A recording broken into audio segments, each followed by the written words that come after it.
forget the ones they didn't. Until somebody gets frustrated and runs a report.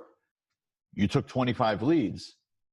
Yeah, but some of them, people don't qualify. You know how right now, and then the excuses come out. Why? Because nor the company or the sales agent is trained or prides himself with tracking those types of things. Now, I'm not saying go track yourselves and be super hard on yourself. Actually, I am saying that. But more importantly, that's what led me to some of the things that we're going to go over. Now, when you work in one industry, you have profound knowledge in that industry. When you bounce around to 20 different industries for 14 years in dozens of companies, you get to walk in and see every intimate thing that's happening in everybody's household.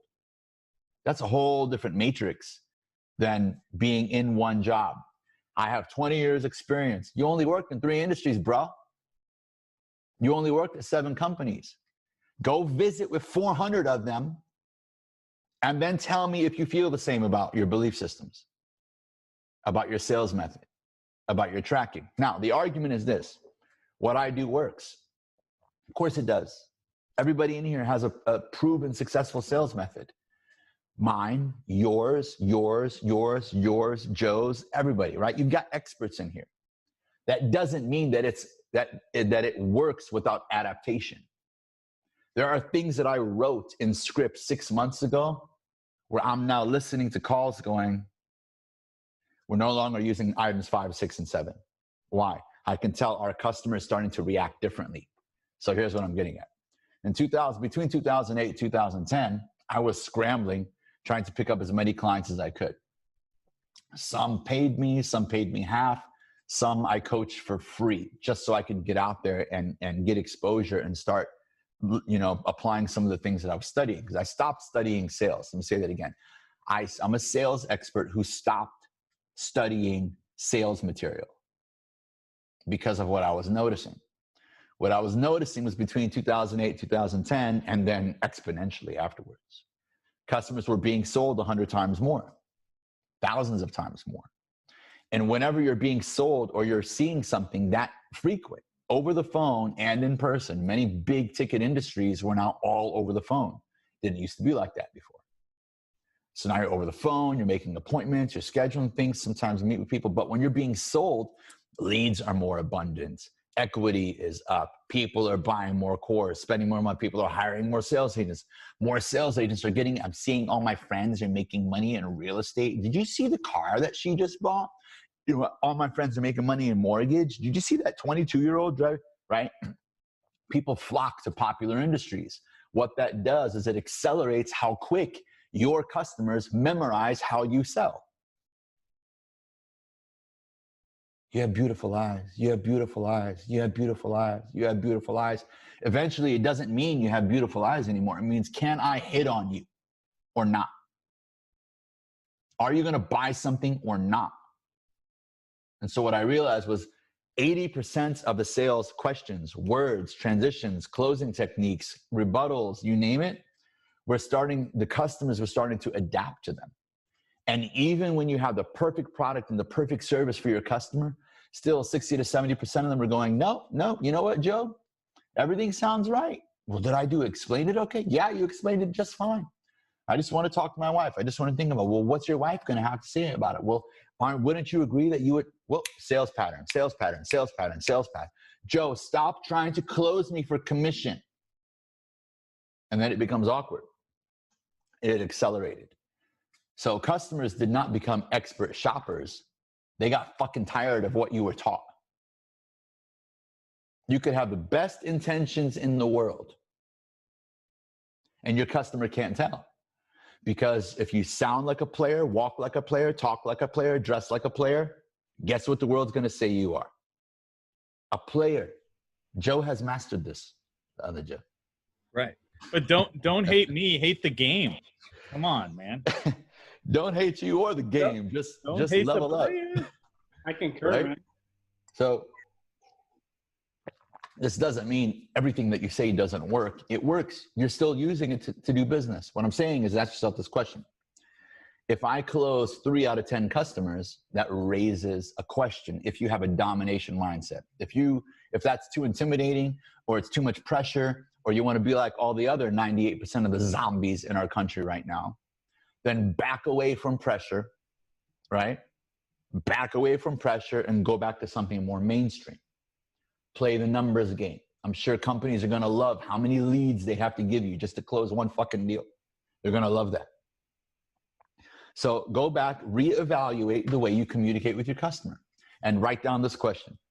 Every time you're discussing something important or you're using a tactic or whatever the case may be, ask yourself, write it down, and then ask yourself this question. How many people in my industry say that? How many people in my industry say that? How many people in my industry greet their customer that way? I'm coaching a company right now that has over 500 sales agents across the country. They still talk about weather in the first 30 seconds. What are you doing? It's like, and you can hear a customer, yeah, it's really nice. It's really nice. So, I just want to figure out what the fees are and what the customer cuts you off because it sounds like fake friendship. Even the rules of rapport have changed. You want to build rapport with somebody after you get to know them, not before you know them. You guys know what it feels like when you're out in public and somebody's being too friendly too quick. What are you thinking? Either you ain't got no friends and you're clinger level 10, or you're selling me something. What's the agenda? What do you want from me? When are you going to whip out your business card? How long is it going to be? You're only a few moments away. I can feel it in my bones. And so when I say customers are willing to buy, they become resistant because of the triggers and the words the sales agent is using. You know my famous example, Joe. You go shopping. I pick on the ladies. You go shopping. You're at the mall. You're in the mood to buy something. You might have an event coming up or just, out there to refresh the page a little bit, some shopping therapy, whatever. Sales agent comes up to you. Hi, how are you? Good. Can I help you find anything specific? Are you looking for anything in particular? Look at my face even.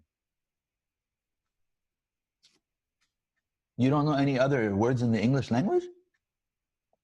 When people visit your home, do you say, can I help you find anything in particular? So to a customer, what do those words mean? Is there any chance that you're going to buy anything from me today?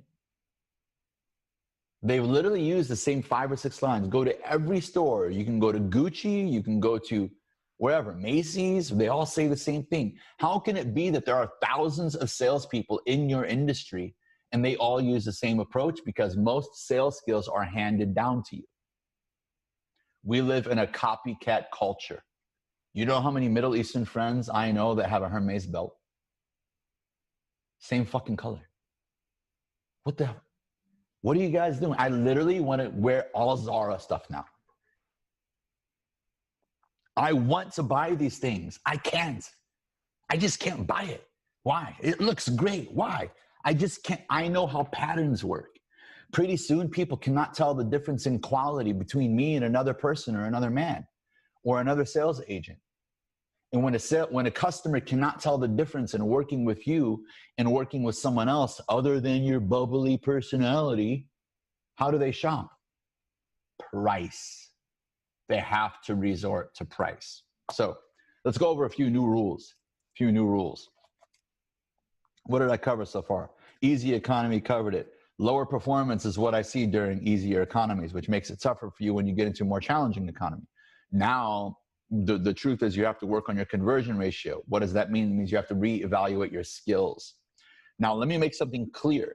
When I said I don't read sales books anymore, it doesn't mean all the fundamentals have changed. A lot of the fundamentals are still the same. We also know that about, if you do some research, about 98.5% of human behavior is the same. Why? Because about 98.5% of human DNA is the same. That's why I don't understand hate when it comes to religion, race, ethnicities, backgrounds, you name it, right? Because we're only about a 1.5% different. That's how they're able to control the masses, because they know this about you. How about you start knowing it about yourself? With that being said, you can continue to study these patterns and keep making your sales conversations more and more meaningful. I recommend my clients that we reevaluate our sales approach every 90 days because of something called economic velocity. The rate at which behavior and technology is changing in the economy. That was the one topic that got me on stage at Microsoft, not my sales skills. They were like, can you say that again at a dinner? I'm like, the rate at which things are changing in the economy compared to the rate at which people are learning and adapting are creating a division. I call it division, the domination divide. That's why people like Bezos and Musk are able to dominate industries in 3 to 5 years, where these companies have been around for 100. One simple thing. They know that things are changing faster than ever. So they stay ahead of it. Instead of waiting to go broke, waiting for a recession, waiting to get fired, waiting to get laid off, and now you're back in reaction mode because you're a subject of your environment instead of creating your own.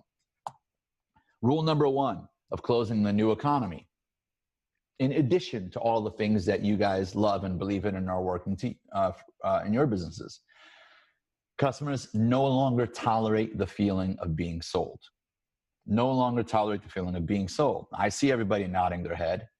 However, if you use similar wording that other people in your industry use, then you are saying, I agree with that, but you are still a subject of it.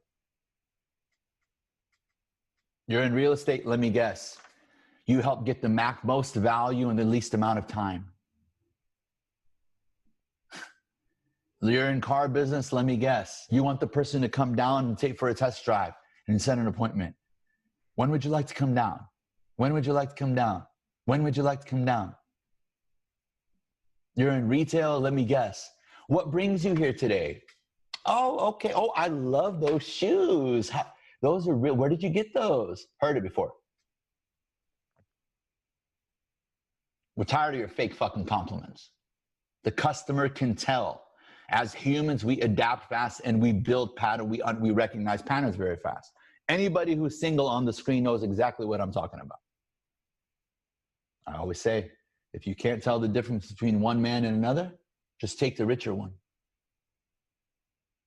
Play the numbers game. I see Joe clapping over there. Hercules over there. All right. So they don't want to be sold. Here's what they do want. They want to be understood and then to understand. Now, let me break this down for you. What does this mean? That means do not make a decision.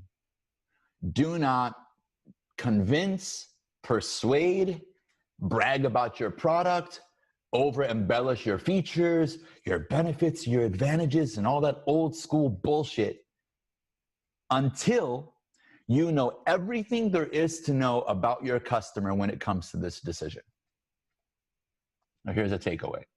Take a look at your conversation flow. Instead of writing a sales flow, a call flow, or a qualification process, here's what you're going to start writing. Start writing a decision-making process. Because from A to Z, your customer needs to experience that you're not just a product expert. You're not in sales. You are there to help them make the right decision, whether it includes you or not. But yet every time they mention something that you can help with, you try to plug in. You have this like closer's anxiety, like fucking desperation for their money. You have to have the mindset of, when we're done talking, we'll decide together whether or not this is the right thing for you, right time for you, right product for you, right price range for you. I'm going to help you make that decision today. And if it is, then we'll take a look at it together. And if it's not, we'll keep in touch and you're welcome to reach out to me anytime. Can you start your conversation that way? And then stick to it. Because I go, people, Joe, I use that intro. I'm like, yeah, but you keep plugging in. You keep plugging in along the way, taking every little jab you can to go. And that's why a lot of our customers, and that's why I like this product. I'm glad you mentioned that, because sell, sell, sell. Come on, man. I'm trying to make a decision here for my family and you keep smelling like commission. Can you control yourself long enough? Can you really, really put your customer first? Or you just put that shit on your website and your business card? Don't worry about the money. Okay, so rule number 1, customers don't want the feeling of being sold. They want to be understood and then to understand. Here's a big one, straight out of my domination selling course. So I'm listening to phone calls in dozens of companies. A couple of years go by, and I'm getting a little frustrated with myself because I'm at companies for like 4 or 5 or 6 months, and I'm still hearing hundreds of calls from customers where it totally makes sense. We're solving a problem or whatever the case may be. And they're still like, let me think about it.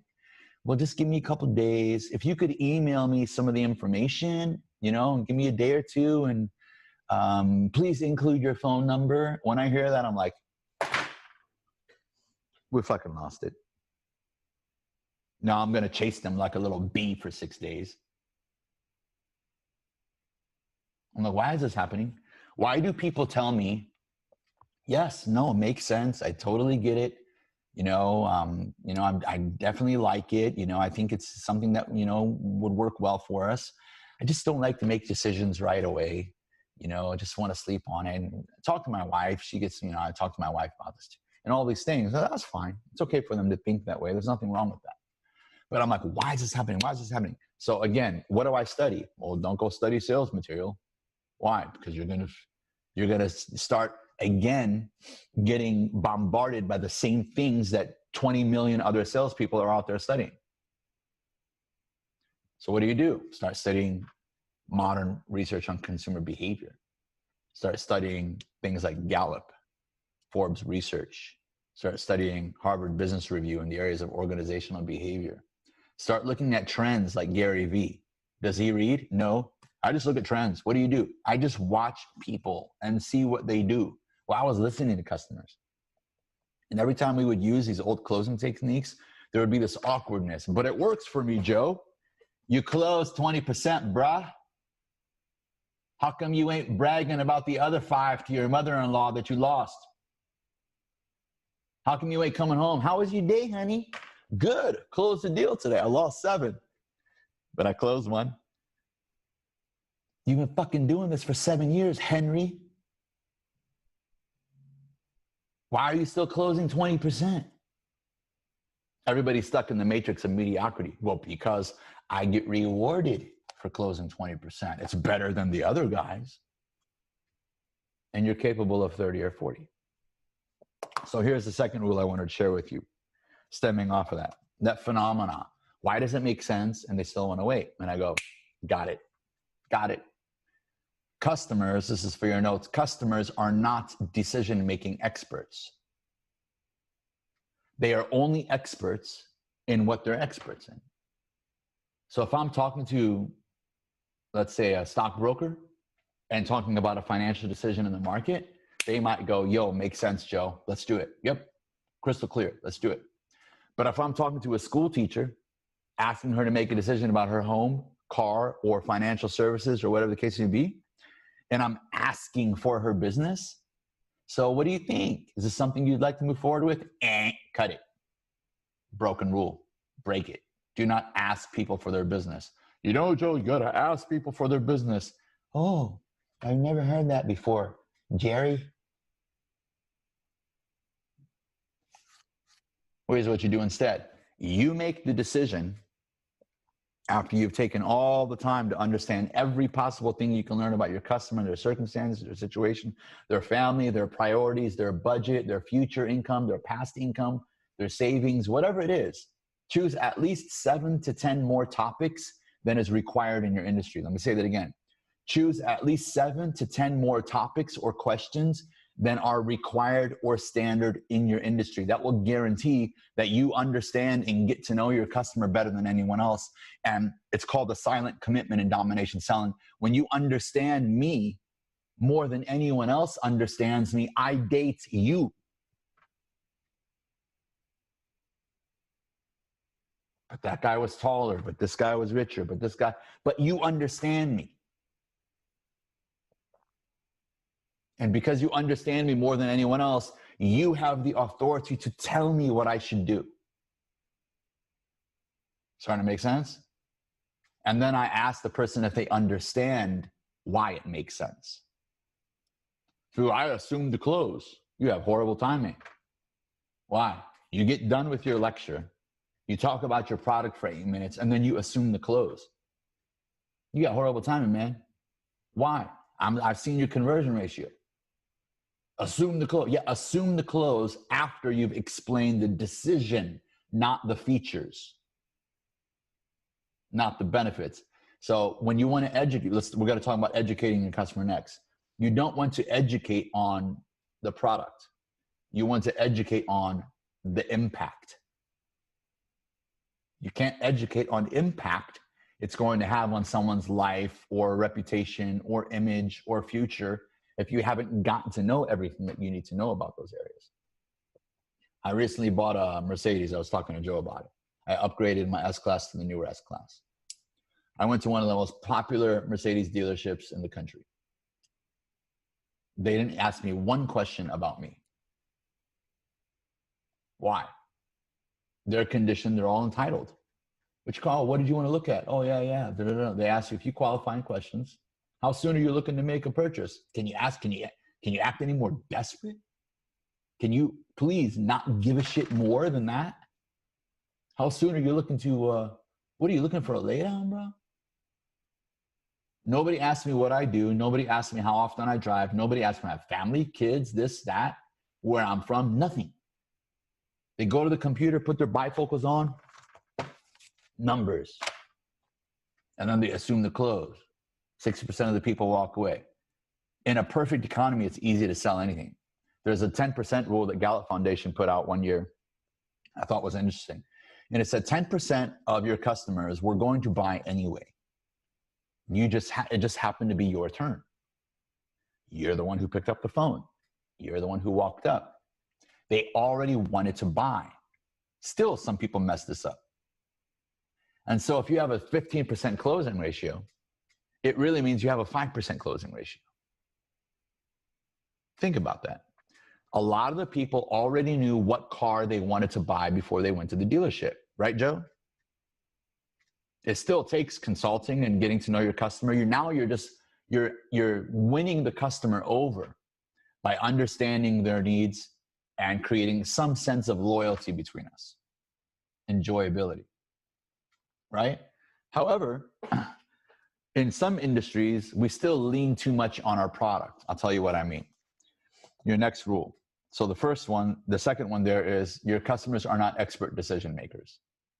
Don't wait for them to make a decision. You make the decision and explain the decision based off of what you learned. The next one, do not overeducate your customer.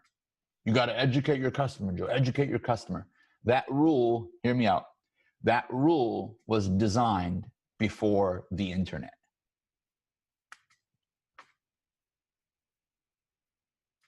You're literally inspiring and teaching your customer how to shop. Plus, anything you overemphasize in this new economy becomes questionable. If I overemphasize my reputation as a coach, it becomes questionable. You head to the internet or you ask around.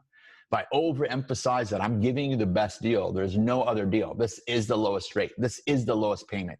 You're not going to find it anywhere. You immediately become questionable. I'd rather ask the person this. I want you to make the right decision for your family, no doubt. I want you to have the best payment. But how do you feel about working with me so far? How do you feel about working with me so far? Okay. Would you believe me that I feel that this is not only the right car, but the right price for you? Or the house, or the refinance, or whatever. How do you feel about working with me so far? I don't want to force something down their throat. I want to remind them who they're working with here. So these are all just little nuances of how this gets demonstrated. But I see all the time people get to their close and they start talking numbers and this and that and features and benefits and add-ons and add-ons. And when you overload somebody with information, somebody who was excited just 10 minutes ago, just excited to get their cash or to better save for their future or to pick up a new car, you overwhelm them with these things. You are taking them from a state of clarity to a state of confusion and giving them way too many things to think about. And then you're like, what do you mean? What do you mean you want to think about it? You came here to buy today, right? I did, but I'm feeling awkward. You're going like this, and I'm going, bad timing, dude. And you smell.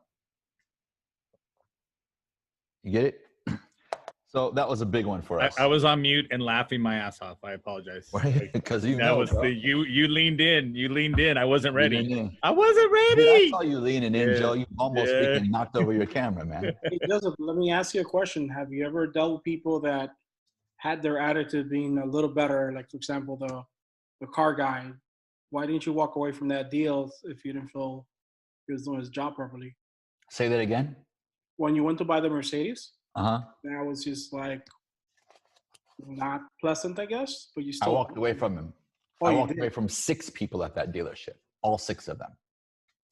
In fact, because what it came down to was, look, for me, I was disgusted. Not with the person being a bad person or a good person. He was actually a really nice guy. I was disgusted with the sales approach. The process. So for me, it immediately became about what now? Price. That was it. So I was headed to Riverside 6 weeks later. I was ready to buy on a Saturday. Some new kid, nice kid, I'm like, I already test drove the car. He's like, you want to test drive it? I'm like, are you new? He's like, yeah. I'm like, come on, man, I'll go with you. Let's go. I got excited because he's a new dude in sales. I'm like, all right, this is cool. I enjoyed it. I didn't tell him what I did. He's taking me around. He's being super nice. Everybody seems to be when they're new. Mm-hmm. You know? And then we get back to the office and his manager takes over the deal, comes in. Nice to meet you. Nice to meet you. Right? I'm like, here we go. You see what I mean? Then gets pissed. And then they take their folder with the pricing and they put it in the drawer so you can't take it with them. So fucking stupid. Right? And so it came down to it. Randomly, he calls me. I'm on my way to Riverside because my cousin who brokers deals hooked me up with a better deal on the car I wanted. And then he calls me, and I don't want to drive all the way to Riverside. It's like 4 p.m. It's going to take like 2 hours. But I'm like, screw it. I don't care. Right? I can have a cup of coffee with somebody and still not buy a car from them. So he randomly calls me. I don't know how. He's like, hey, I'm just checking on you. It's been a couple of days. I'm like, I'm on my way to Riverside. He goes, why? I'm like, they offered me the down that I wanted. He goes, well, I can do that too. I'm like, man, I was in your office for a half a day. Well, all I had to do was do this, do that. Your payment's going to be, I'm like, I don't care about the payments. It's a business thing. He goes, okay, I'll get it ready for you. So it basically came down to that. It came to that. I bought because of numbers, not because of people. Bottom line. And I'll tell him. And I also think he's a really cool dude. But in that experience as a customer, I can only see how that's affecting the scalability of the organization. Nonetheless, good stuff. Good question. So, all right, here's another one. We were on the topic of educating your customer. Double check the time. And so, well, how do I build value, Joe? How do I build value? Well, here's how you build value. You build value by asking more questions about your customer than anyone else. This is a fundamental that's been true for a long time. The difference is make sure you're not getting your questions from your industry.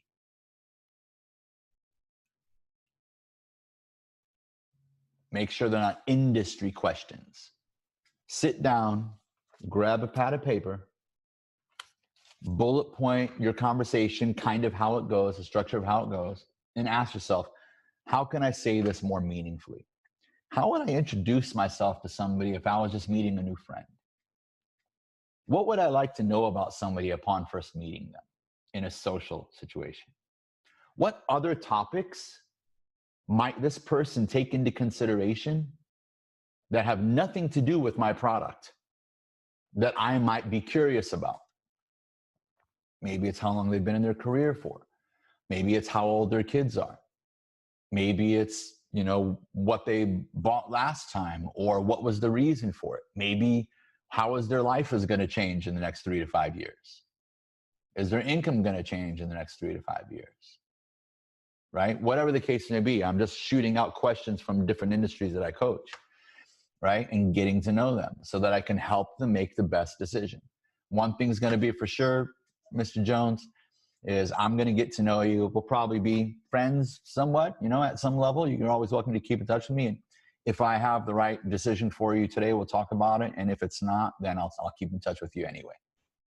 It has to be that type of mindset. Now your value shifts, because what I notice in every industry is they like to educate too much on the product.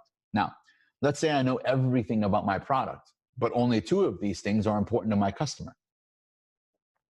If I start over-educating on every area of my product, this person is going to sniff my sales patterns. But if I only base it on questions, I know there's only 2 things about this product, 3 things that are most important to my customer. Why would I mention 12? 12 is going to inspire him to do what? Shop. Well, he has to now go back and find out what it is you introduced to him. Yep, that too. Right? Because if I don't understand what this feature was or what you just puked all over me, I have to go do my research. Well, the other thing, Joe, is I'm sure you've seen this, is now you know what, doctors do this all the time. I live in Orange County, California, okay? I could literally throw a tennis ball to like 8 cosmetic centers right here. All right, I could probably hit them in between their eyes. And they bring me in. And they're like, we have a lot of no-shows. People are getting these Groupon deals and all these things at every place. And I'm like, dude, customer comes in, you start bragging about your work, the magazines that you're in. You know what you're doing, right? Like, you might be no more expensive than anybody else, but you're creating the perception that your product is so good, it must be expensive. Nobody complains about our price. No, they just leave. Duh.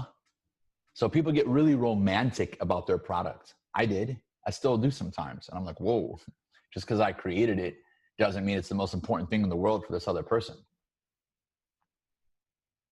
So I started changing the way they set their appointments, less no-shows.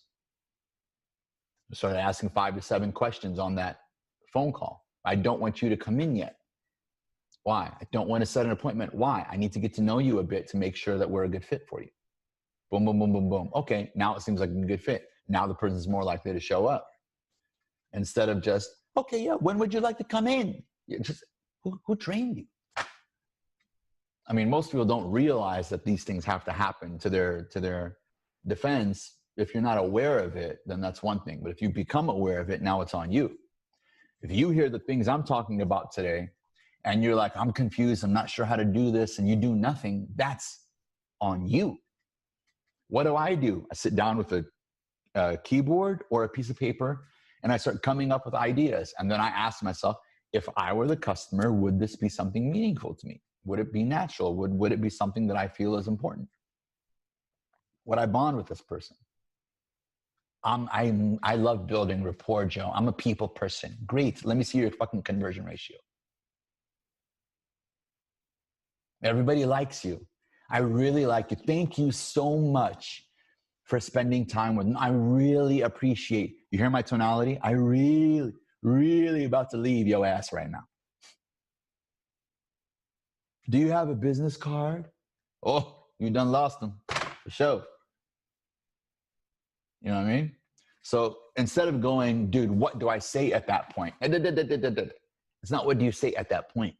Let's go back to the very beginning of the relationship and create a much more meaningful experience for your clients and your future customers based on some of the things that we discussed and some of the things that you're going to learn from other leaders in the group and other leaders out there. I hate it when people go, are you claiming to be the best sales coach? I'm like, fuck yeah. No, I'm just kidding. I don't say that. I'm more like, Joe's over there. I'm more like, I don't know if I'm the best. I'm like, why don't you look at the industry that you're in, go listen to people and get something from everybody and then find a way that works. Modify. Become a hybrid of your natural character and tactics that you think make sense in your industry or in your approach.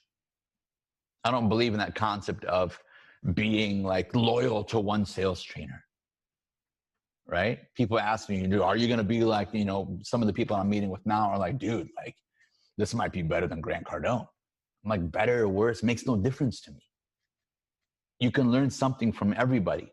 The biggest mistake is to hear what we're saying and be one of those people who do this stuff just for popularity and for conversational and to fit in, and then actually have no study time or implementation time where you take action on it. You, like me, you got to wait till something in the economy happens before, bam, you get slapped and you're like, oh boy, my paycheck just went by 40%. And it's embarrassing. I don't want to return my car. I don't want to do this. I don't want to leave my apartment. I don't want to have da-da-da-da. And you start thinking about all these things, and what your mind, what the world is really telling you is you are not competitive enough to withstand or be resilient in any circumstance. You're a great person and you mean well, and you probably have great relationships too and done some really cool things. However, from an economic standpoint of view, you have to accelerate your skills, especially in sales, at a rate much faster than you ever have before. Maybe the bigger lesson is not what are some lines you can teach me, Joe? What are some skills you can get from the group? Maybe the bigger question is, the biggest realization is, I have to allocate 2 to 4 hours a week constantly searching and reinventing my communication skills so that I can become resilient and nothing really has an impact on me when everybody's stressed and I keep cruising. Maybe that's it. That's the domination mindset really that you should have. Raise your standards. Don't compare yourself to other people in your industry. Don't celebrate when you get a trophy, maybe for a minute, get your high fives, and then be like, oh God, this is what Joe was talking about. They're celebrating my success, and now I'm going to get stuck because I'm so cool now that my learning is going to slow down. That's the danger zone.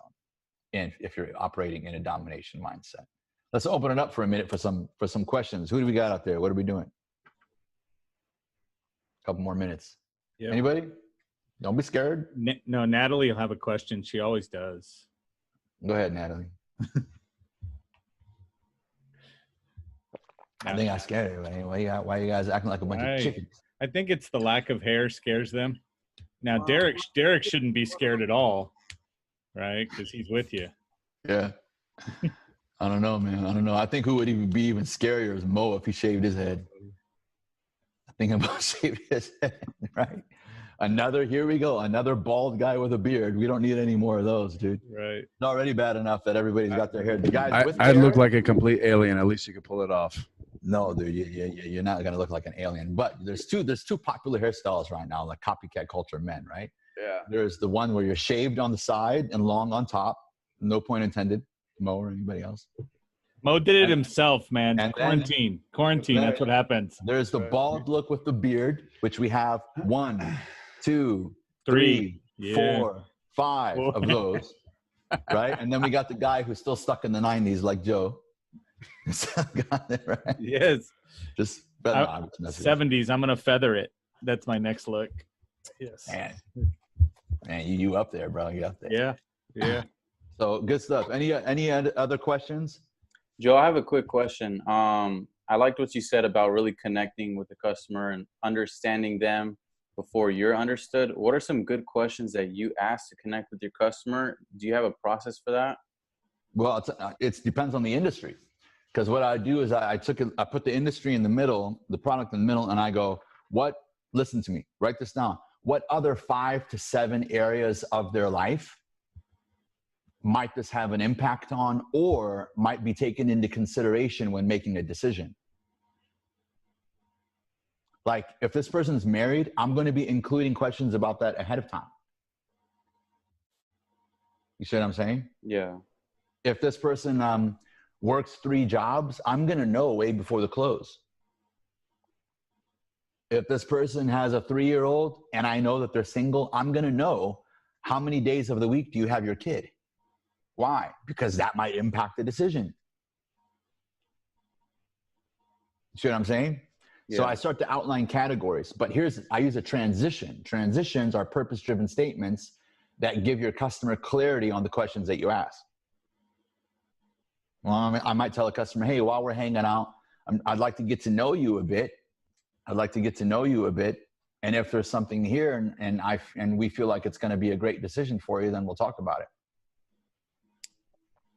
And that then gives me the authority. Down. Yeah. Now I can start, now I also organize my questions in what I call a progression, meaning I don't often start with hard questions. I start with soft questions and build up to intimate questions.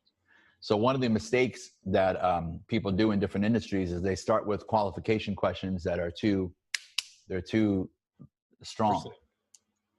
You know, I coach a lot of mortgage industries. They literally start, they think their application was designed by a sales professional. It wasn't. It was designed by a techie or an underwriter. You don't start a conversation with how's your credit? Right. You know what I'm saying? Or those types of prejudging type factors and whatnot. You don't start a question with what's your budget? That means I'm literally only here to collect money from you. You start your conversation with questions that you would if you're meeting somebody out in public, socially.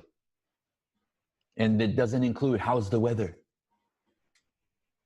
Come on, know what's a sales pattern and what's actually sincere and so forth. So we like to start with things like, you know, where they work or where they're from, or married, single, what do you do, blah, blah, blah. You get it? How long you've been in the area, whatever seems appropriate for your industry, but not overboard. You also don't want to be the sales agent whose conversation is so long that now the customer's got to leave. Or they associate every time they talk to you, it takes so long to talk to you. The average conversations that I designed, if I had to go every industry, all inclusive, would be 18 minutes from front to back.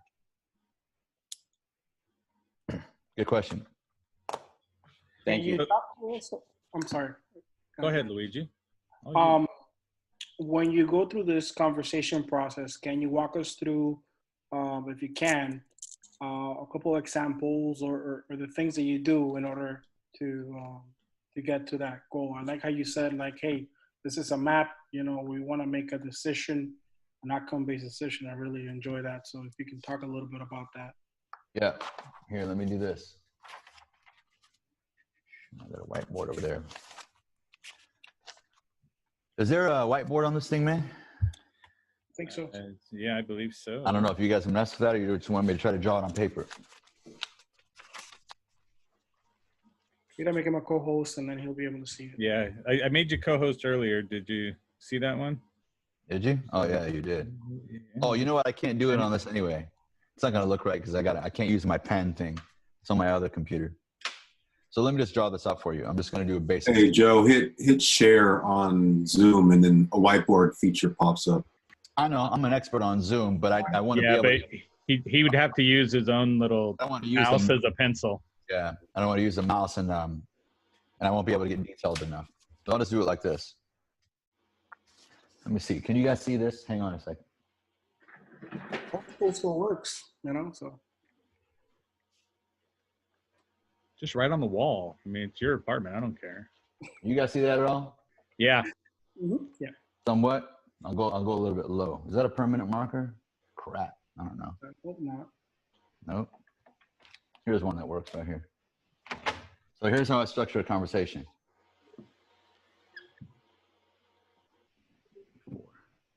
Intro. Break the ice, about 60 seconds. Basic questions, non-intrusive questions, 1, 2, 3, 4, 5. Then I go to discovery questions. Now I'm getting deeper questions, right? These usually involve things like life, time, money factors, not related to my product necessarily, but outlying factors. From here, if I have to run credit or something, I do that. I'll just put an X right there. Then I set up the close. What's the setup? Setup is usually taking 7 to 10 facts or reasons of what I learned from getting to know this individual, right?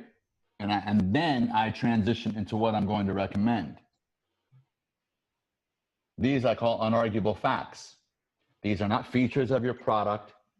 These are not, you know, future goals that you mentioned or whatever the case may be. These are basically things that came from your customer's mouth. So that means your customer has already had what I call self-realizations about them all throughout the conversation.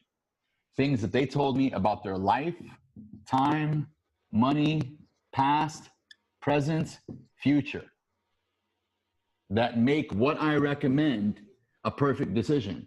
Why 7 to 10? I'll give you $1 billion secret. $1 billion secret right here, because Joe Ingram's a good guy. The mind can only multitask 3 to 5 thoughts at a time. If I try to sell this person on features, advantages, and benefits, it's a sales pattern, claiming that my product is the best because. If I use 5 to 7 facts that the customer told me about their life that are supporting evidence of the decision, now I can ask, do you understand why this is a good decision? I call them unarguable facts because they don't come from my industry, they don't come from my product, and they don't come from me. Who do they come from? The customer. The customer.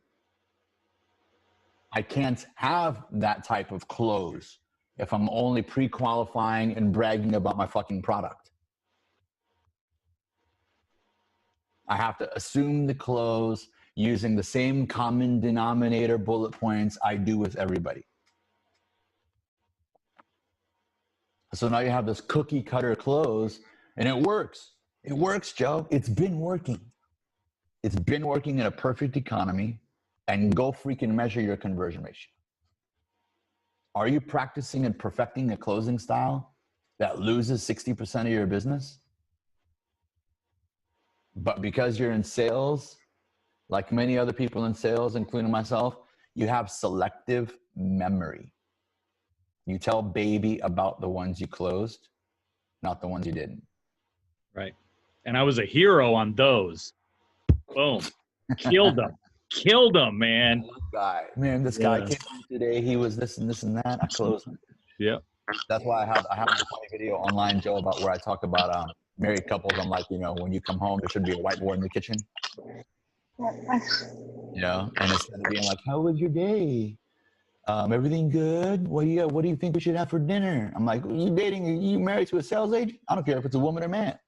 Right. I'm like, yo, you've been at your job for 2 years. Yeah. So how many leads did you get today? Oh, 7. I knew it was 7. Why? I asked your manager to email me. How many were qualified? 4. How many did you close? I mean, I've got a lot of follow-up. It takes time in the pipeline. Babe, it's been 18 months. Hello? Fuck, I should have listened to my mother. Should have married George. Yep. Right? Yeah. He was always a hustler. Yeah. Now, obviously, I'm exaggerating and making it into a fun conversation, but you lack visual accountability in your career. When we leave school, there's no more report card. Can you imagine if you're hanging out with your friends on a Friday night and they're like, okay, before we start dinner, I just need to see everybody's performance. Why? Well, I mean, you're cute, you're cool, I love you, but I'm trying to level up in life and I don't want to fucking be around people who don't make progress. True that. Go ask anybody in a good economy. How things going? We're good, man. Growing, we're hiring. We've closed a lot of business now. We're up to, I love hearing those stories. I'm like, oh, that's great. That's great. You really going to walk up to somebody in a good economy? How's business? Man, we're having a lot of challenges right now. I had to, you know what I mean? Like our conversion ratios aren't the greatest. Nobody says that. That's why I love these economies for training, because egos go away and people start listening. So, with the whole situation going on, what are you doing as far as like trying to drum up business? What are you doing differently? And what do you think is going to happen next quarter? Well, the way my new lead generation campaign is really, really difficult for most people to do. I threaten to blow up people's homes. Oh, so you like escalating things. Coach Mo, you could do that. Yeah. I'm like, oh, you don't want training? I'll blow up your home. No, I'm kidding. So rephrase your question. What exactly are you asking me? Okay, so what's with everything that's going on, what are you going to do different when everything opens up? What am I going to do different? Well, I'm constantly doing things differently. I think my weakness is that I got addicted to being on the road with clients and physically coaching companies. And I've used that as my excuse to not have enough time to go digital.